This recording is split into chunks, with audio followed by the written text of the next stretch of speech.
My name is Kelly Rodriguez Curry, and I am the Director of International and Graduate Studies here at Seattle University School of Law. Today we are chatting with Darren Hayes, who is the Associate Professor at Pace University, and he works in cybersecurity and data security. So Darren, I'm going to turn it over to you and take off my slides and let you run with this. Thank you so much for being here. If you could give us a little bit of introduction of yourself, that would be great. Sure, absolutely. So thank you so much for inviting me today. Again, my name is Darren Hayes. I'm from Pace University.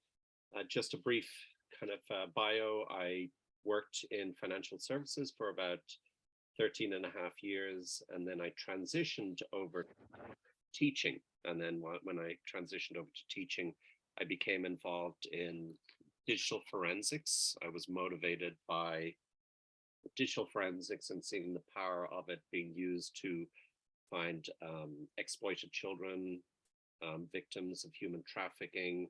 And so that actually is what a lot of law enforcement spend most of their time doing in the world of digital forensics, believe it or not.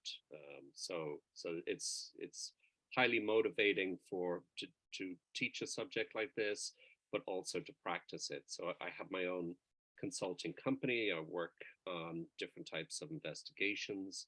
I've supported both civil and criminal investigations, been declared an expert witness in federal court, and work also with training law enforcement here in the US and overseas in Europe.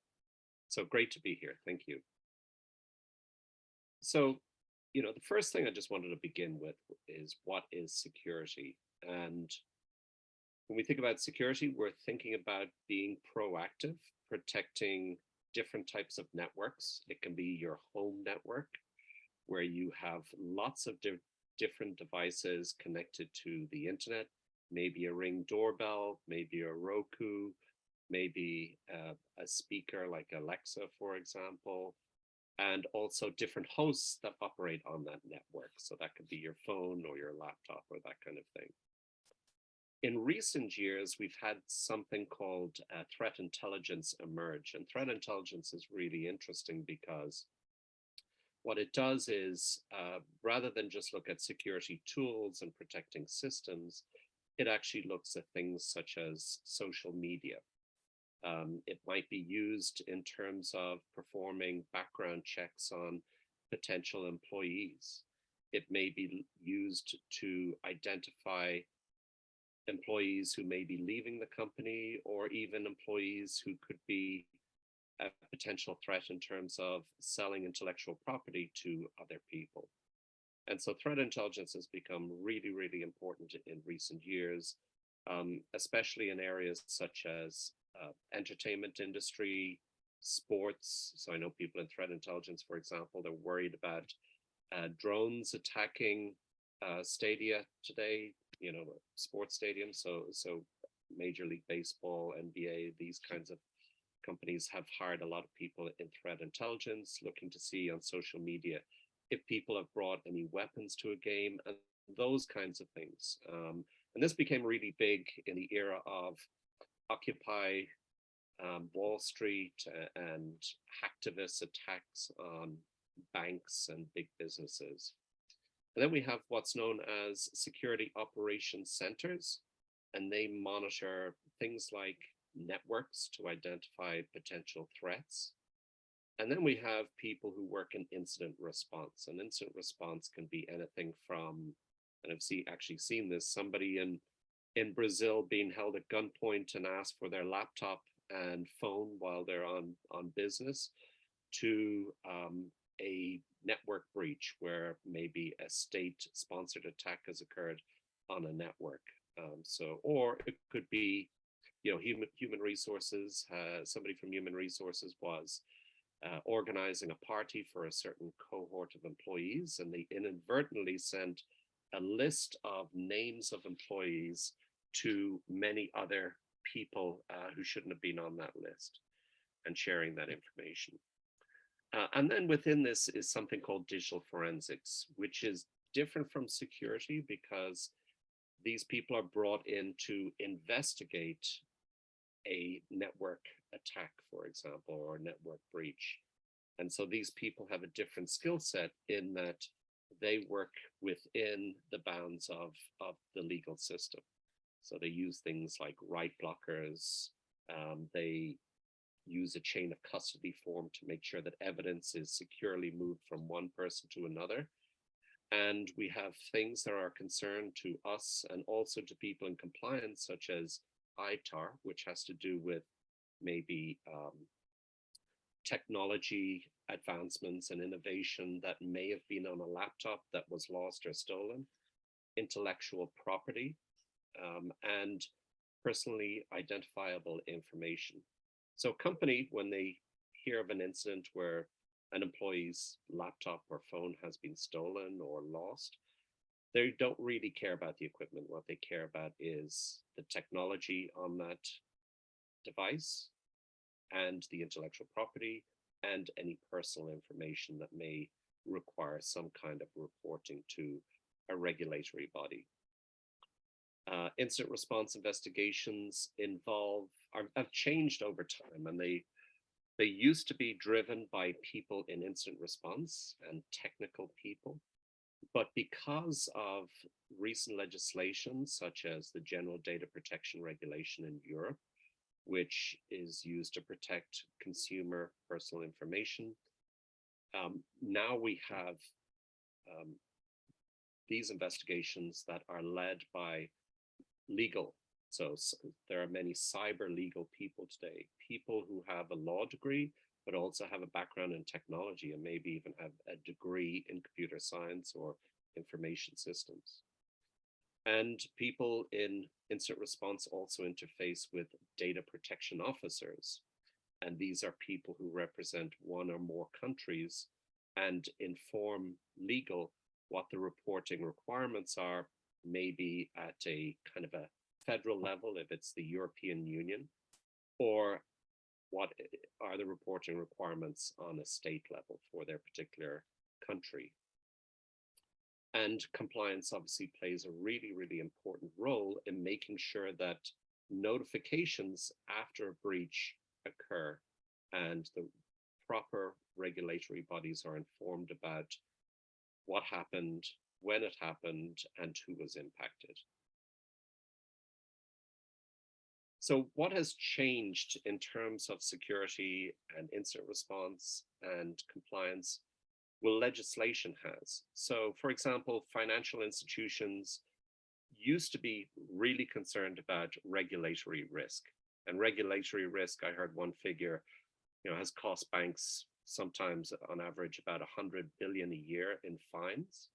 And so that was always, at the forefront of priorities for financial institutions.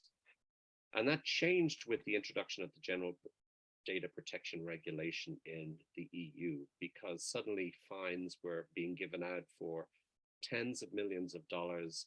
And companies in the US, which process a lot of data for EU citizens, are now really, really very concerned about data breaches and consumer information being compromised because the penalties are so big.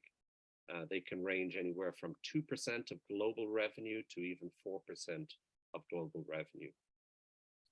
So what's changed in this, in the US as well recently, is that federal legislation that protects personal privacy is really, really limited.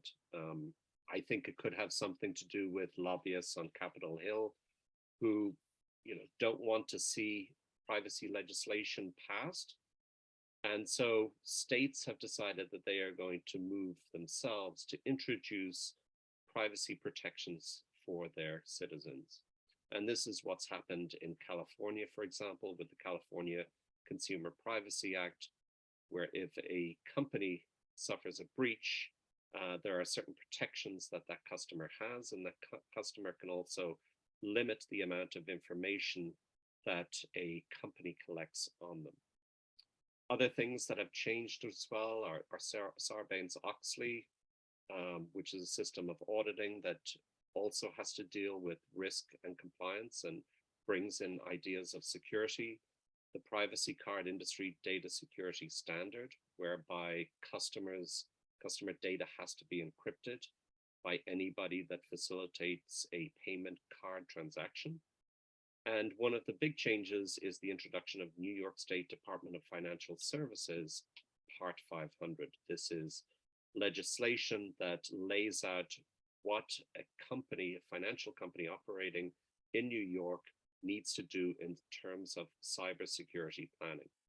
I think one of the really interesting parts about this is that a lot of the onus about cybersecurity planning and review is now put on the board of directors. And so more and more boards of directors are bringing on somebody with cybersecurity expertise who can provide some kind of feedback on a company's cybersecurity planning. So why is cybersecurity so important? Cybersecurity is life-threatening. It has brought down businesses. It has brought businesses to their knees. When we think about, for example, the healthcare system in London and one particular hospital that withstood the bombings of World War II was shut down by a ransomware attack, where operations, in the middle of somebody getting an operation, they stopped. People on their way to surgery were stopped, and basically the hospital ground to a halt because of a ransomware attack. One of the types of malware that we didn't hear about much was Black Energy, which cut power to 700,000 people in Ukraine. And if we think about the war involving Russia versus Ukraine, we can actually go back several years to many, many different cyber attacks that Russia was launching on Ukraine.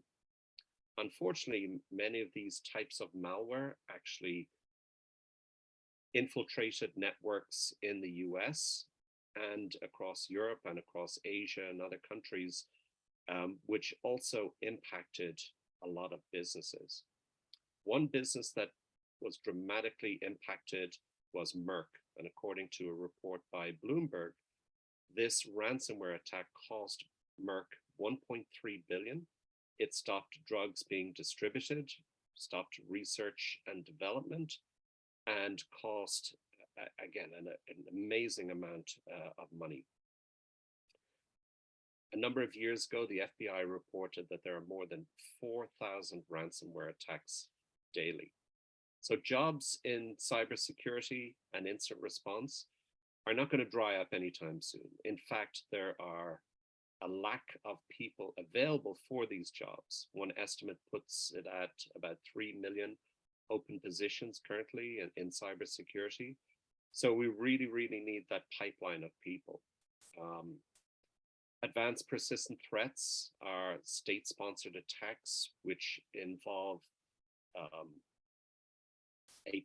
China, for example, is one of these countries that has used these very sophisticated attacks to take intellectual property. And just, again, a couple of attacks to put things into perspective. Sony, which was attacked by North Korea when it went to release 2 movies, particularly the one Interview. And basically people were reduced to pen and paper in that organization because those computers were destroyed. Aramco, a Saudi energy company, also saw 30,000 computers destroyed. So cyber attacks today can be pretty devastating, and really, they are another area in terms of political warfare. And we don't often put these in context. We think about things such as making money, which cyber attacks can do, but these are often used to be very destructive. Again, where does this cross over into compliance? Well, knowing your customer is really important. It's important in terms of sanctions. We know there's more and more sanctions being levied against Russia and other nations and regimes. And being compliant with the Office of Foreign Assets Control is really, really important for companies. And they can ultimately be fined millions and millions of dollars if they're found uncompliant. And this brings about the importance of people in threat intelligence and people performing background checks on who they do business, because when you're in the world of cybersecurity and you speak to people in the federal government, there are a lot of shell companies that are run by foreign nations in order to export goods that have been sanctioned by the US government. So we have companies such as LexisNexis Risk Solutions, Thomson Clear, and TransUnion that are companies that provide this kind of background information on customers and companies. I won't go through this in too great detail, but information security is really, really important, often referred to as InfoSec, refers to the processes and tools designed and deployed to protect sensitive business information from modification, disruption, destruction, and inspection. So who's responsible for information security? Well, we do have people in compliance. Compliance is really important. We just talked about some of the dollar figures and how devastating these cyber attacks can be. And so compliance and risk people are very important in determining whether to purchase an expensive cybersecurity tool or whether to accept that risk. So some of these tools in security can be very, very expensive. For example, we have something called endpoint detection and response, which costs about $1 million for companies. A lot of companies don't bother to do it. But then when they get hacked, the problem is that they bring on a third-party consultant to do digital forensics and to determine what computers have been infected. And they're probably paying each person maybe $300 to $500 an hour. And suddenly an investigation can run into millions and millions of dollars very, very quickly. Strategies are very important for InfoSec. They can include how you train your employees, how often you train those employees, because simply having a policy in place is not enough. And we've seen a number of different court cases where we've seen that judges have determined that just having a policy sitting there is not enough. You have to have continuous education for your employees. We also talked about the role of the board of directors and having somebody who understands and can review a cybersecurity plan and strategy for a company. And then there's other people who are involved, such as the chief information security officer who will write that security plan, but also management who need to have buy-in to that plan because, again, cybersecurity is extremely expensive. And, we have banks, for example, that spend billions and billions of dollars on cybersecurity. I'll just go through this very quickly. Types of information security, we have application security. So we have web applications, mobile applications. This brings up the idea of Pegasus, for example. I don't know whether people are familiar with that, but this was an application that was surreptitiously installed on the phones of political activists and some investigative journalists in certain countries. And this was a tool that was developed by NSO in Israel and was used to spy on different people. It could monitor emails, text messages, everything that somebody was doing on their phone. And so mobile security and monitoring mobile applications is really, really important. We'll go through this a little bit quickly, but just kind of infrastructure security, that includes your internal systems, your data centers, desktop laptops, and mobile devices. One of the big resounding themes, and I go to a lot of compliance conferences, is this notion of supply chain risk. And supply chain risk has become a real problem. So if we look, for example, at APT10, which was a cyber attack, very sophisticated by China, which targeted managed service providers. Managed service providers is another term for cloud services. So many companies today, rather than store all of their information on servers that they manage, they will use Amazon for example, for cloud services or cloud storage, or they'll use Microsoft or other companies, or Hewlett Packard or IBM. And so a number of these managed service providers were targeted by China because it gave them access to hundreds, maybe even thousands of different customers of those cloud service providers. So once you get into one cloud service provider, you then have a way in, a backdoor into hundreds or thousands of their customers. And this basically provided many, many opportunities for these hackers. What's really interesting about these types of sophisticated attacks is that companies are often informed by a third party that they've been hacked. Sometimes it's the FBI, sometimes it's GCHQ in the UK, or sometimes it is a vendor or a customer that identifies or lets them know that their information has been hacked. And so that's really important for compliance people to think about. How do you build good relationships with law enforcement? How do you build relationships with third parties and with customers that facilitate some kind of hotline or form where people can inform you that you have been hacked? In fact, some progressive companies will actually provide what are called bug bounties, which are basically rewards for ethical hackers who can identify vulnerabilities on their website or on their network. SolarWinds was another big cyber attack, this time by Russia, where malicious code was added to a software system called Orion. There are 33,000 customers that use Orion, including Microsoft and government agencies such as FireEye.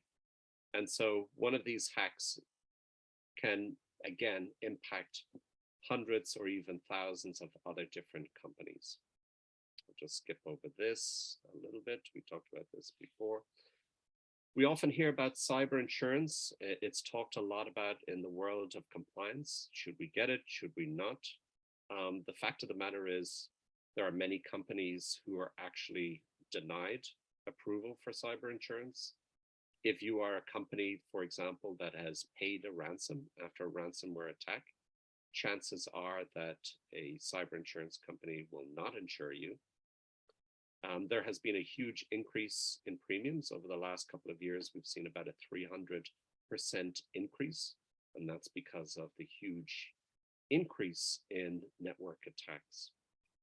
And much of these policies, these cyber insurance policies, will only basically cover tangible assets instead of intangible assets. So for example, an intangible asset, reputation would be one of those intangible assets. When Sony was attacked, right? Who's to say how much money they would have made from those films that were leaked online, such as The Interview and Annie? And so how do you ensure products that are in development that are stolen or leaked on the web? And so this becomes the problem. These are the intangible assets. Again, loss of reputation, downgrade in credit rating. These are kind of those intangible assets that your cyber insurance policy will not cover. 1/3 of companies today have data breach insurance. The average cost of a breach was 9.4 million. Again, policies are very limited in coverage. We talked about that. Insured companies may be found negligent. And again, as an example, Heartland Payment Systems, standard policies covered tangible losses and not data losses. So what questions might somebody from compliance ask people in security? So you shouldn't just assume that people in the security team are doing everything right.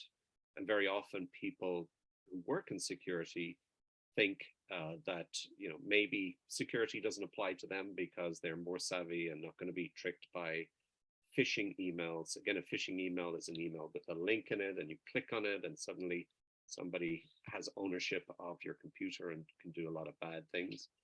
And so it's important to also think about auditing your security team and making sure that they're doing the right thing, but also speaking to your security team. Sometimes what happens is there are frontline managers who are interviewed by consultants and asked about ways of improvement. And very often people who work in the trenches are not interviewed to identify what they need, how they could do their job better. Companies are often asked by security professionals, what are their crown jewels and where are they? And crown jewels are those assets, very often digital files, that give them competitive advantage. And believe it or not, that at the outset of a risk assessment, a lot of companies don't actually think about what actual assets they have that give them competitive advantage. And where are those stored? And what kind of security do they have protecting those crown jewels? Are we prepared for a cyber attack? So I often ask this question to compliance conferences. Are you prepared for a ransomware attack, for example? And believe it or not, the numbers aren't that high. Some companies, they do perform tabletop exercises where they simulate a ransomware attack, maybe even identifying they have a plan in place for how they would buy Bitcoin if they need to. They identify a digital forensics company that they can rely on to perform an investigation, because you don't want to wait until the last minute and then you're going to have to pay a higher price to get investigators in. And then what is our risk exposure? And this, again, is part of that risk assessment. Again, identifying what your assets are, your crown jewels, where those are, what your risk exposure is, and do you need to invest in more security? I think a couple of important takeaways. Cybersecurity is not compliance. So when I talked about payment card compliance, for example, where you have to encrypt personal information, there aren't specific guidelines on what type of encryption. So you could use poor encryption, but still be compliant. And this applies to a lot of different things in your company. Again, cybersecurity is not compliance. We talked about cyber insurance not covering everything. People are key. So a really, really good network forensic investigator, digital forensic investigator, can cost anywhere from 150,000 to even command a salary of maybe even close to $300,000. But you pay for experience, and having really good people is more important than having good security tools. Having a smaller security team of very seasoned professionals is more important than having a larger security team. Again, we talked about a lack of cybersecurity professionals. Third-party risk management is really key, and it's been discussed a lot in the world of compliance, because a lot of cyber attacks happen through third parties.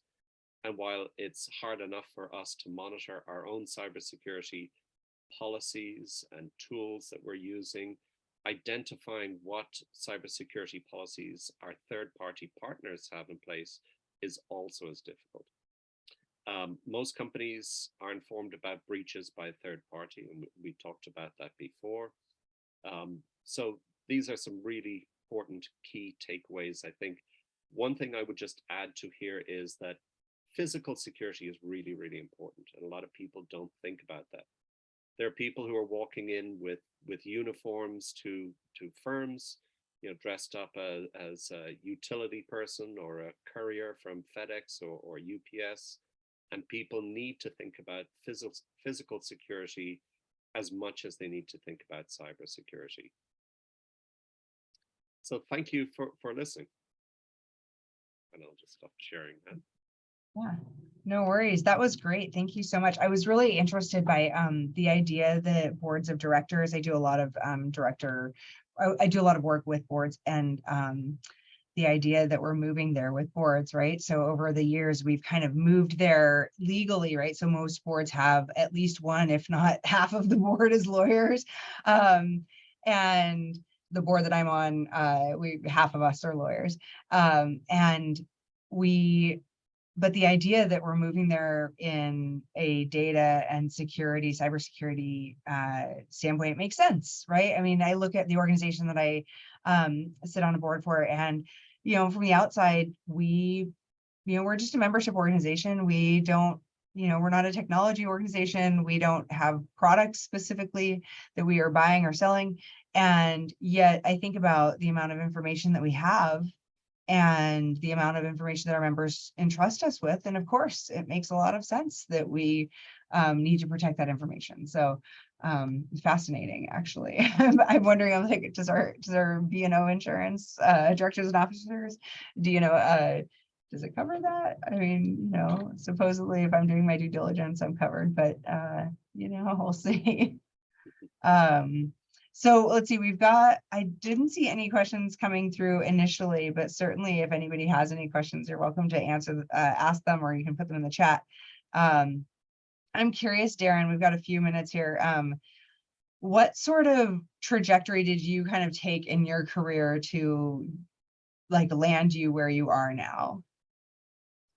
Yeah, I had a very kind of interesting career because I was in financial services, but I was pretty miserable doing that, and I started teaching as an adjunct, and I loved it, and ended up taking a huge pay cut to end up being a professor. And so just because of the proximity of where Pace University is, I would help to set up these trainings for people from the NYPD and the FBI and Secret Service and other groups who were doing digital forensics training, and I'd get in to sit in that training, and I really, really enjoyed being part of this training and learning about digital forensics and learning about how this could really stop human trafficking and help exploited children. And if you look at some of those figures out there, it's pretty astounding. There's hundreds of thousands of children that go missing in the US, and we don't often think about digital forensics like this. Somebody had asked me, I would have thought that digital forensics is mainly focused on financial crime or something like that. Sure. But in my career, I've spent a lot more time helping some agencies, for example, look at dark web marketplaces, which sell everything from personal information, guns, narcotics. It's basically the place of choice for people to go to purchase drugs, and it's so much fentanyl and other drugs are being trafficked, are being sold through these dark web marketplaces, that digital forensics is really, really important in this area. But also being part of the investigative side has helped me to identify areas where security could be improved. And so we don't often think about the tools that we use in businesses that can help an investigator. And so it doesn't even have to be security tools. So for example, upgrading to Windows 10, Windows 11 makes a huge difference in terms of the logging capabilities of that operating system, and can cut down immensely the amount of time for an investigator to conduct an investigation, which can be a huge saving for a company. And so this is one of the things that I tell people in compliance is, think about the logging capabilities and what you can audit after a breach based on the type of software that you make. So we often make, purchases based on the functionality and happy customers, but we don't think about these tools in terms of logging and auditing. Yeah, no, that makes sense. And I think the other side of that coin is we make decisions based on what it's going to cost me, what's my value right now, and not what is the value going to be when I'm paying out in time and money to someone who's going to have to spend more time trying to uncover information later. Exactly. Exactly. Yeah. Well, thank you so much. This was fascinating. I learned a lot, and hopefully this was helpful to our audience here. I really appreciate your time and just sharing your expertise with us. Thank you. Thank you. My pleasure. Thank you for inviting me. Really appreciate it. Yes, of course. Yeah. Nice chatting with you, Darren. Thanks so much. All right. Thanks a lot. Bye now. Take care, everyone.